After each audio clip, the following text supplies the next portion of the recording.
Hi, welcome back to Joe Blogs. There comes a time in everybody's life when you need to take stock, take a step back and make sure that you've got your priorities right. And recently my grandmother died. She was over 95 years of age, so she'd had a good innings.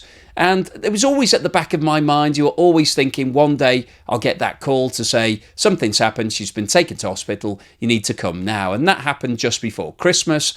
And we spent around 4 weeks going backwards and forwards to the hospital. And eventually she passed away. And it was quite sad, even though she was 95. And it does make you think, how much time have I got? How long will I live? And 95 is actually overachieving. It's unlikely that you or I will get to 95 because the average life expectancy for most countries is significantly less than that. And that means that you need to work out how much time you've got left and make sure that you're doing the maximum with it, that you're making every day count. This graphic shows my audience over the last 90 days, and you can see that the USA represents around 35% of all viewers, the United Kingdom around 17%, Canada around 8%, and Australia around 6%. And out of that audience, the two biggest age groups are 55 to 64, which represents around 24%, and 65 plus, which represents over 36%.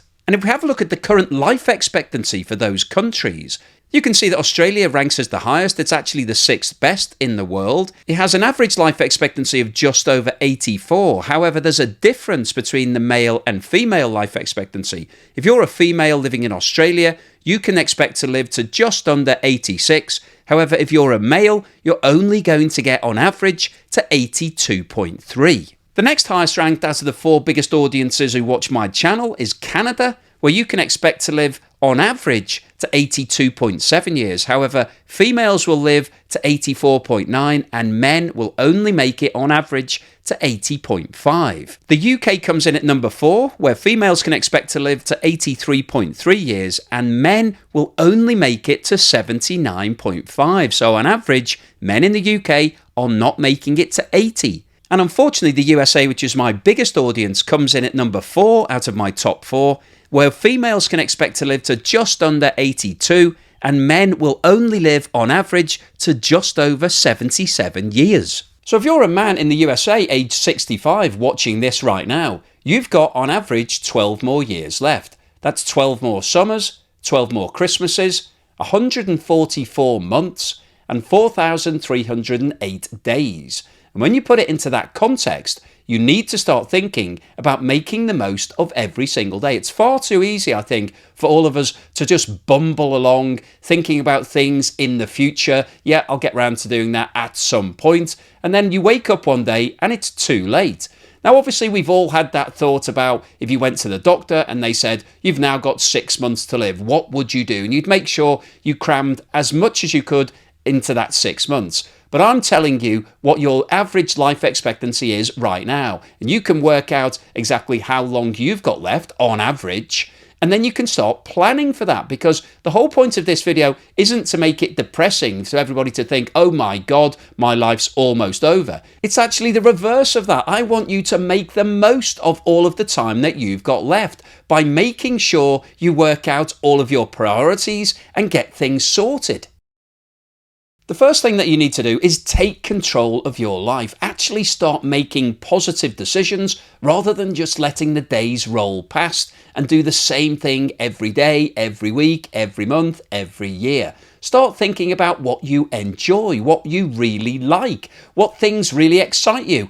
What have you wanted to do for a long time but have been putting off because you haven't got the time, or maybe you'll do it next year or sometime in the future? Start thinking about organising that, planning it, working out how you're going to do it. Change your routine. Do something that you haven't done before that really interests you or excites you, that maybe you've been putting off because it's something just for you. It doesn't help anybody else in your family or your friends. You're thinking, oh, I'd like to do that, but it's a bit selfish of me. Well, maybe you can start being a little bit more selfish than you have been historically. Start doing stuff that really makes you happy, because there'll come a point when you won't be able to do it anymore, either because you're dead, or you become infirm or unable to just do things, or maybe you can't make a decision, maybe you get dementia, something like that happens.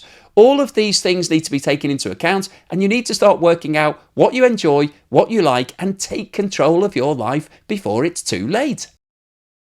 The next thing that I'd encourage you to do is make more time. It's far too easy for us all to just say, I don't have time to do that. If only I could, I'd love to do it, but I just simply don't have the time. You can make time. There are a lot of hours in every single day, and many of those hours are wasted, whether you're sitting watching TV or lying in bed or just not really doing much, just sitting around, not doing anything.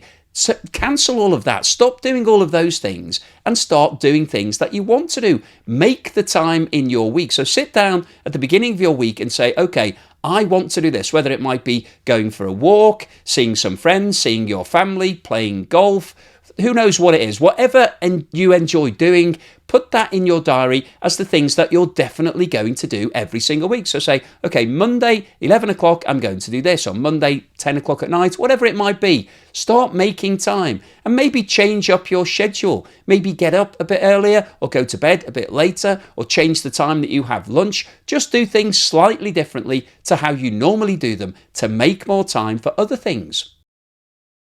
One of the other things that I would definitely encourage you to do is think about your finances, because I think far too many of us are constantly saving and putting money away and thinking about the future.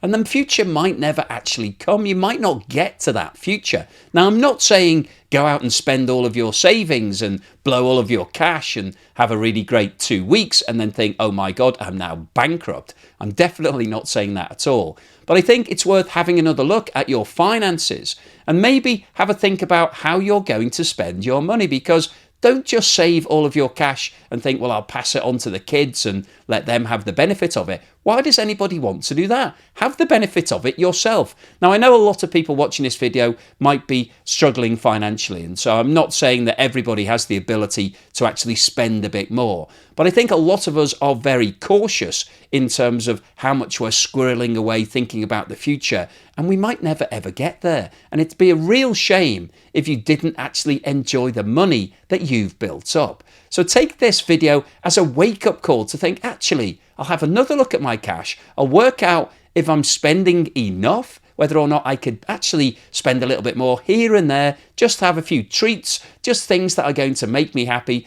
improve the week, and make sure that I'm enjoying every single day as much as I can. Because that's really the point of this video. As I said right at the start, I've recently had a bereavement in my family. It makes you realise that life is very short. It's finite. None of us are going to live forever. There will be a day when you die, and that could be next week, next year, could be 20 years, could be 40 years. I don't know how old you are. Maybe we'll all live to 100, but it's very unlikely. As we've seen from the data and the statistics, the average life expectancy is lower than you expect. And also, there's no guarantee that you're going to get to that average life, because you pick up the paper and read something every day that some celebrity has died age 45, 55, 65, whatever it might be, and you always say, oh, that's far too young, but it happens all the time. None of us are guaranteed 100 years on this planet. So hopefully you've taken away from this video that life is finite, that you need to think about what you're doing, make sure you enjoy as much as you can,